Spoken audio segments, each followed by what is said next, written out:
Hi there, welcome to Soul Deep with Sheila. My name is Sheila Joktoye and we are at Fairway Hotel, Kampala.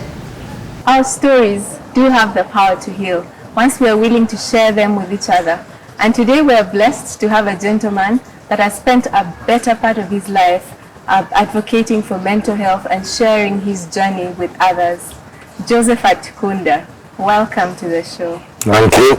It's so good to have you. Thank you. Yes. So who is Joseph? Just tell us a bit about yourself. My name is Joseph Atukunda.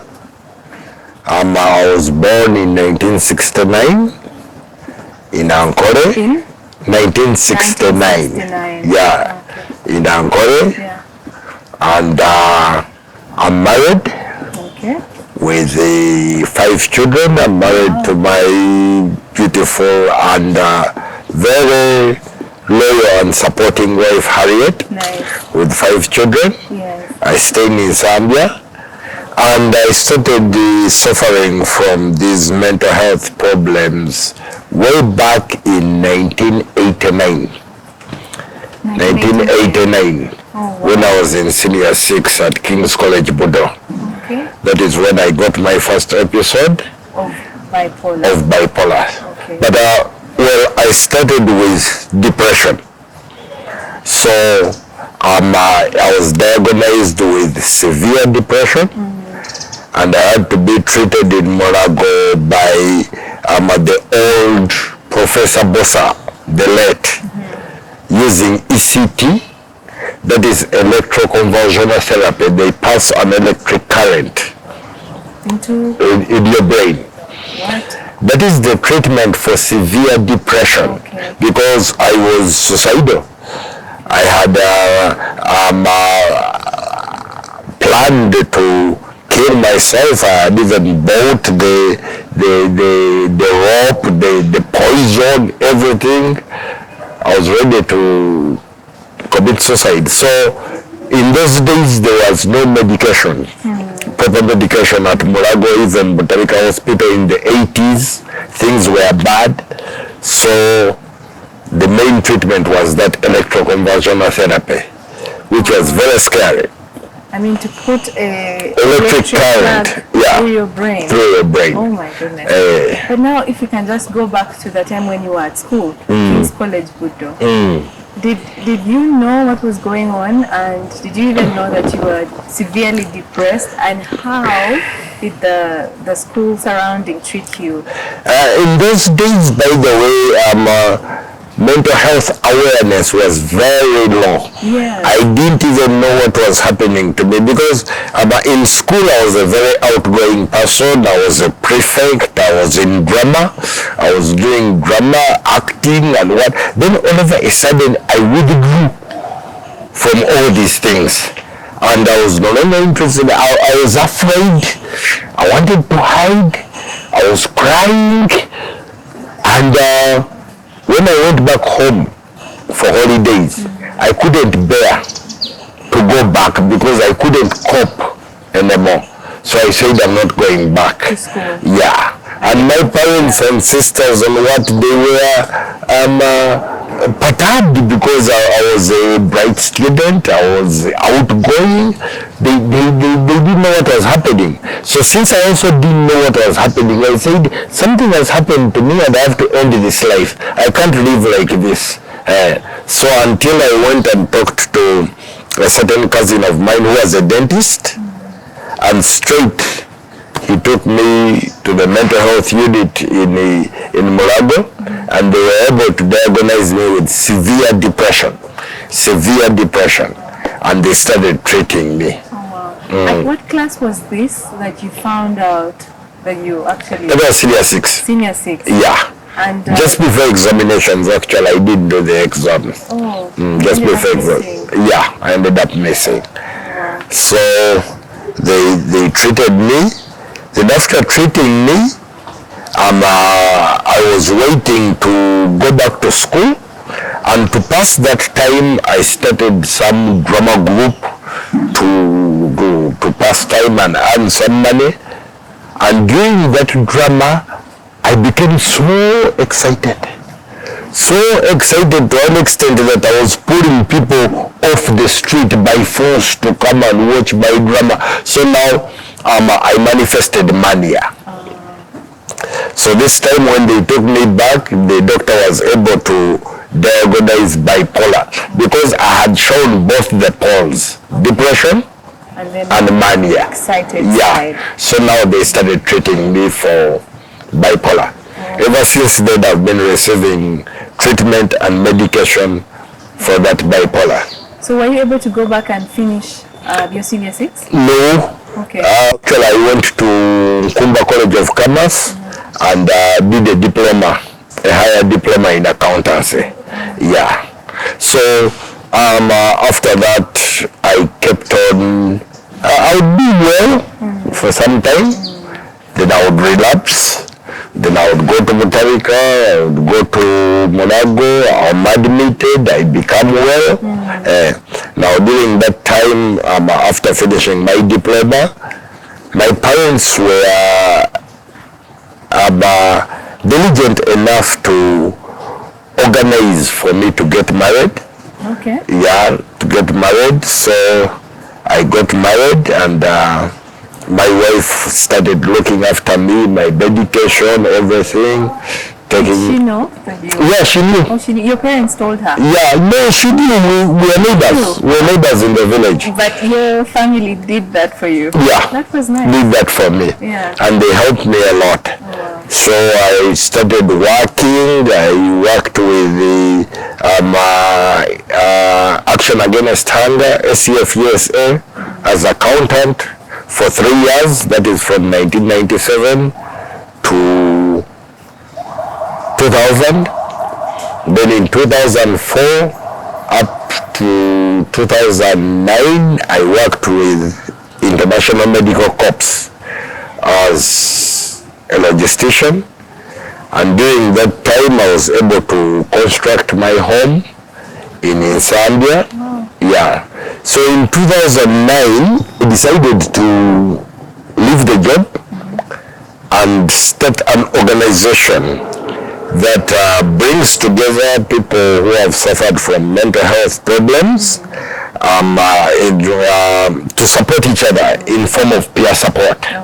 And this organization was called Heart Sounds, and we worked in conjunction with Mutarika Hospital and the East London NHS. They have a partnership with Mutarika Hospital called the Mutarika Link. So these people, actually they were the ones who brought the idea into my head because they brought some service users. I saw that they were organizing themselves, helping each other. So I wanted it started here badly. I started organizing fellow patients and those who were not in hospital. Even those, I used to even meet others when they have come to hospital for review, right? And I would encourage them to join us. So we started Heart Sounds and it became big. At one time we had almost 200 members in Kampala here. Yeah, 200 members in Kampala here. So one of the things I gave to Heart Sounds was my home. It was the office. I opened my home to all of them. They would come, they would eat, they would use internet. We had an internet cafe. They would use internet free of charge. There was a library, books, people were donating books. And I was one of the very first people to come out and talk publicly or be recorded like you're recording on this show. And in those beginning days, most of the people were shying away, but when I did it very many times, they started coming one by one, and now as we talk, they are very ready. In fact, if you want to have so many others on this show of yours, I can be able to organize them. I can be able to organize them. So unfortunately, with Heart Sounds, so many things happened. I went to Britain for scholarship to see how they do their need services. I went to South Africa for a conference, and in 2017 I was put on the board, the World Federation for Mental Health Board of Directors, as Vice President for Africa, and from 2017 to 2019, but then in 2019, before that, I was having some episodes, and episodes have a problem, especially the manic episodes. They have the problem of disorganizing things. When you get overly excited? Yes, you disorganize even what you had organized. Okay. So in the process, I started disorganizing things, and my neighbors became anxious and what, so they sort of made a vote of no confidence.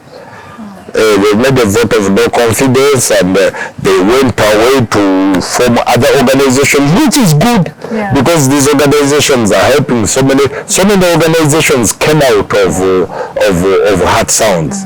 There is the sharing stories of Angela and Cindy. Angela and Cindy was one of the directors in the organization.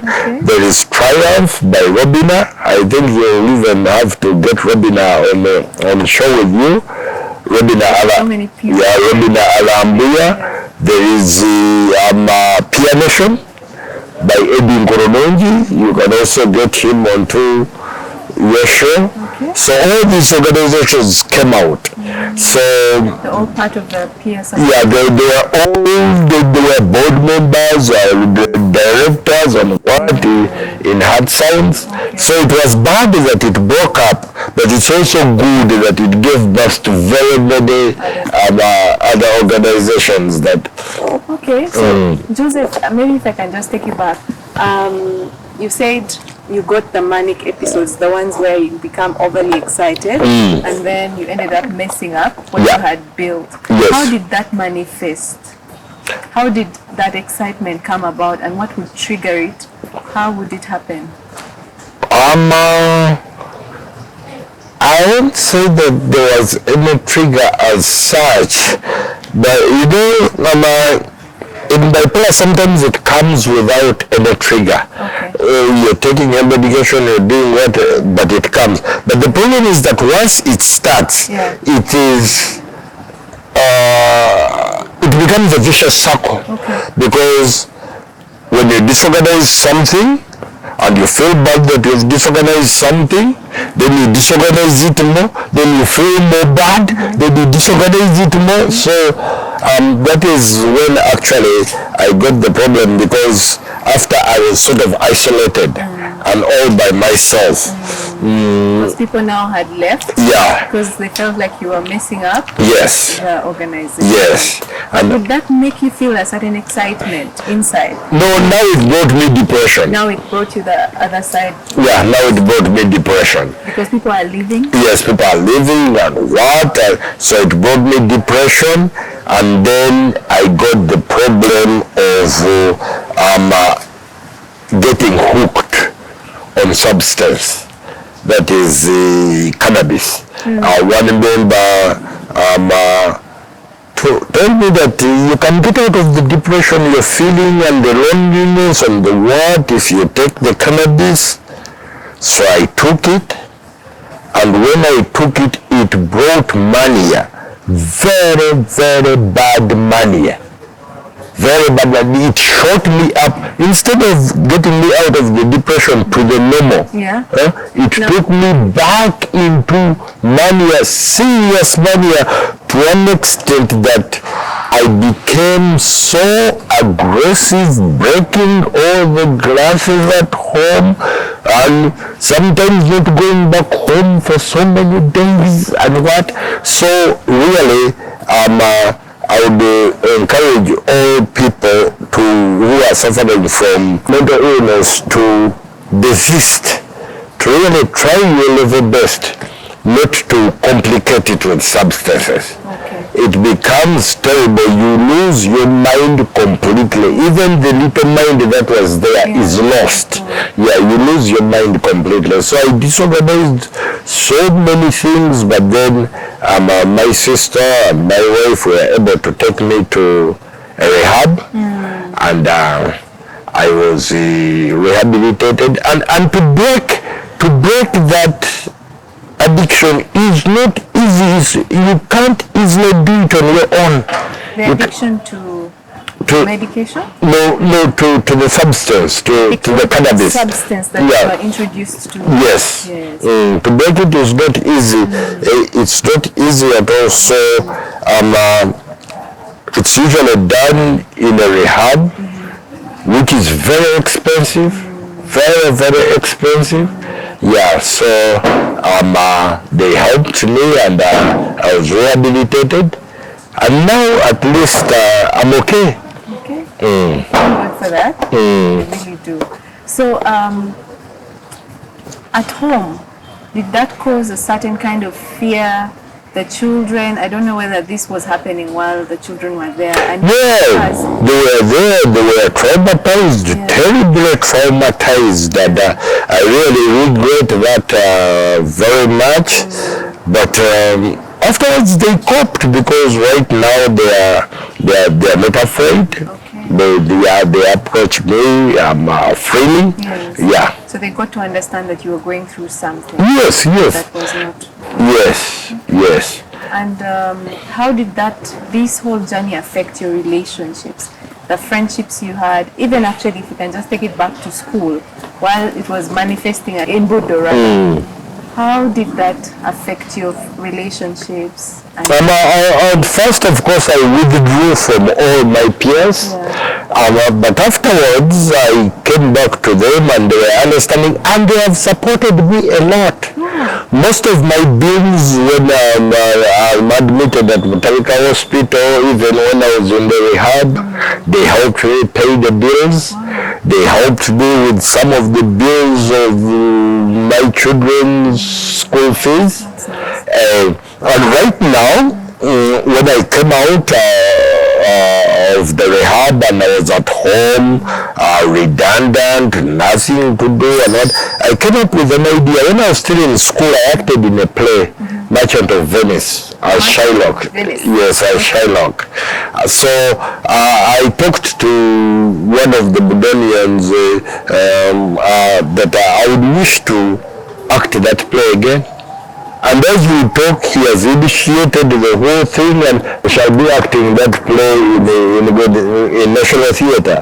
The money that comes out will go to mental health support. Yeah, will go to mental health support. Yeah.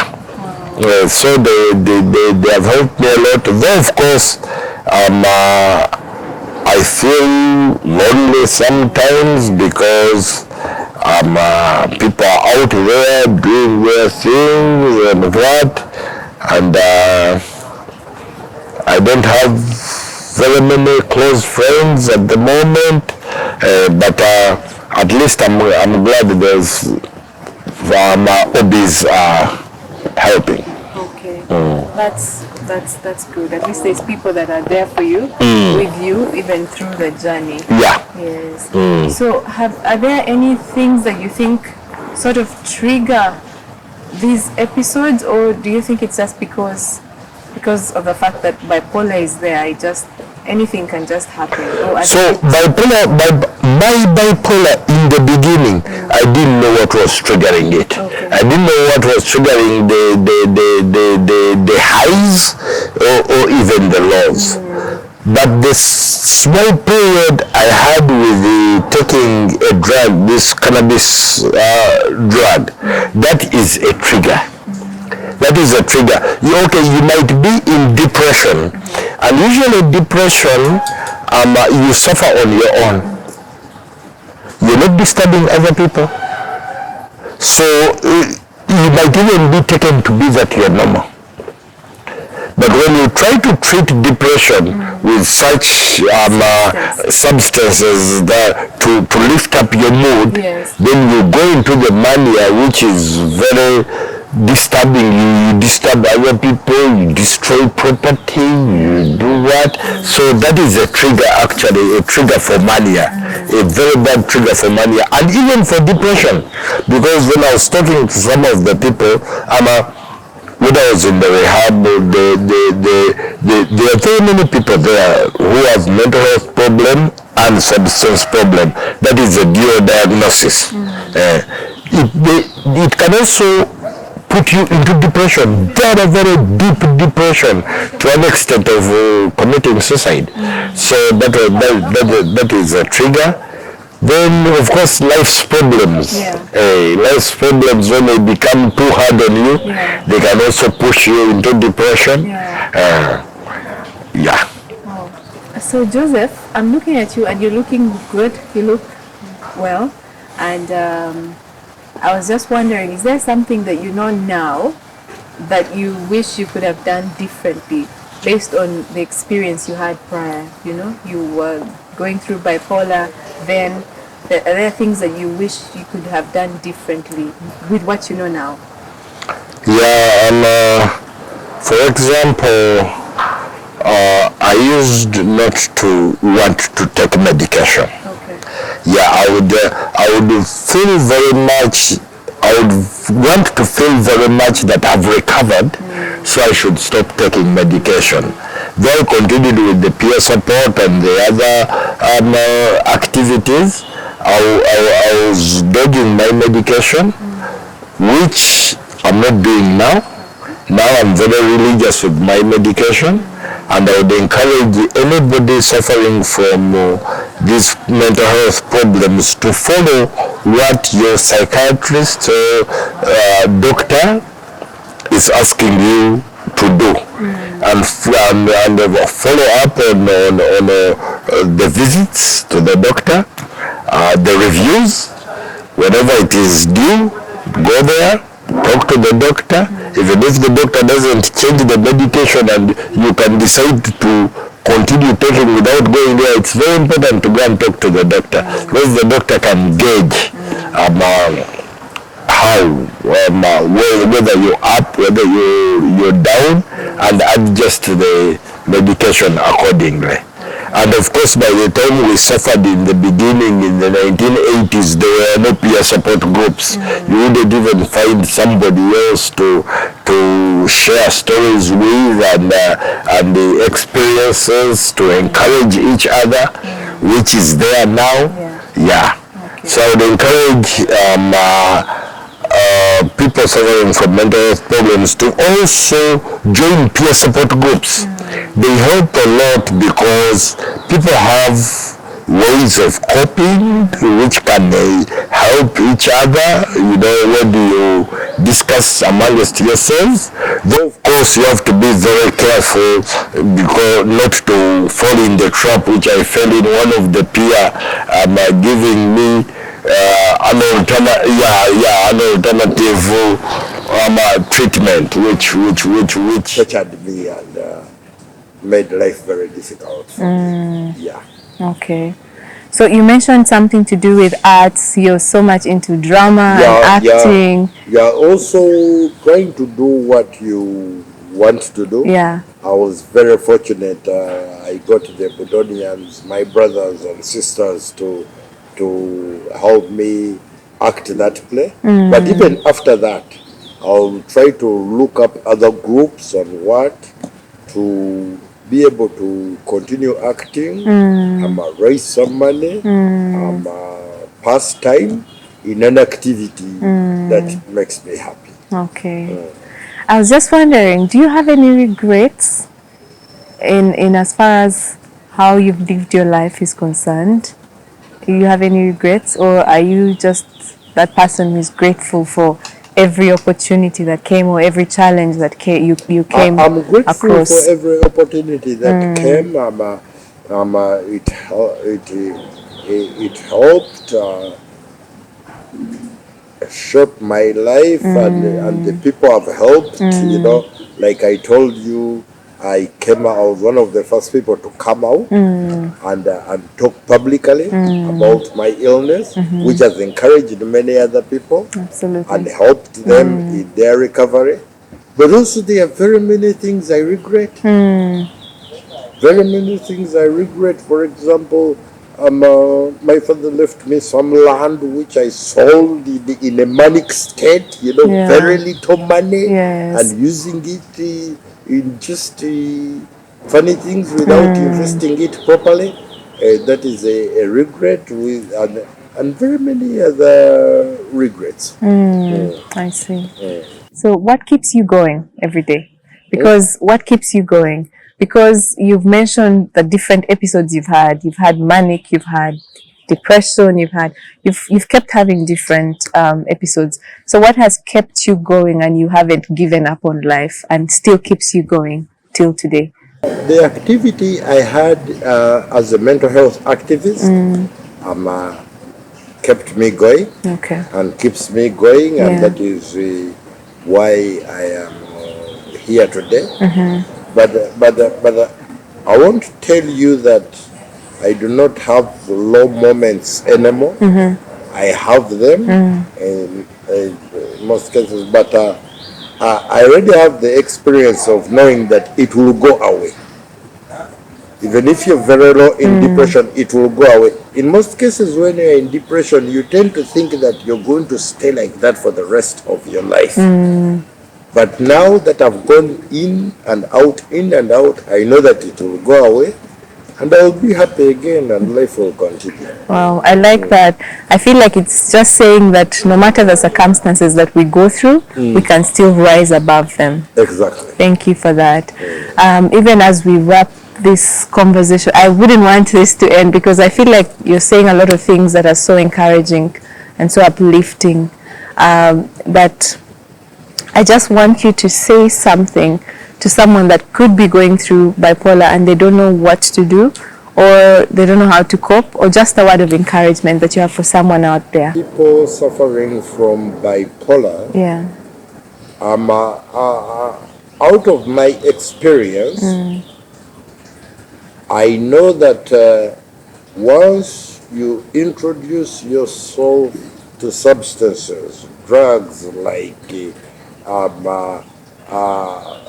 cannabis and what, you will just be attracted like a magnet. You'll be attracted like a magnet and you will think that you've got a solution to your illness. And you may not realize how it is destroying you, but it will destroy you in a very, very bad way. So all you have to do is really resist. Try and resist and never be tempted to take a substance.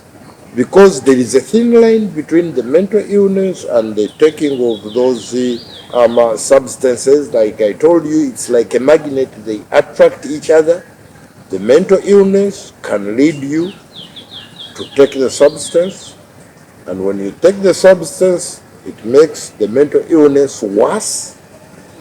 And when you become worse, you take more substance. And when you take more substance, you become more worse. So it is a downward spiral. So I would encourage all people suffering from the mental illness to desist from substances. Okay.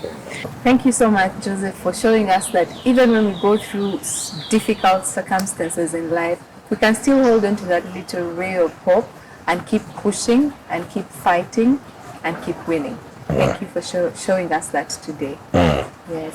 And thank you for coming today. Thank you for honoring our invite and for making time for us today. Thank you for calling me. Anytime. And thank you for the good work that you're doing of this program. Thank you. It's encouraging a lot of people and keeping people alive. Thank you. So I hope there's something you picked from this sharing today, from the story that Joseph has shared with us today, because there was just a lot of encouragement coming. I felt it. I hope you felt it too. And thank you for watching. God bless you.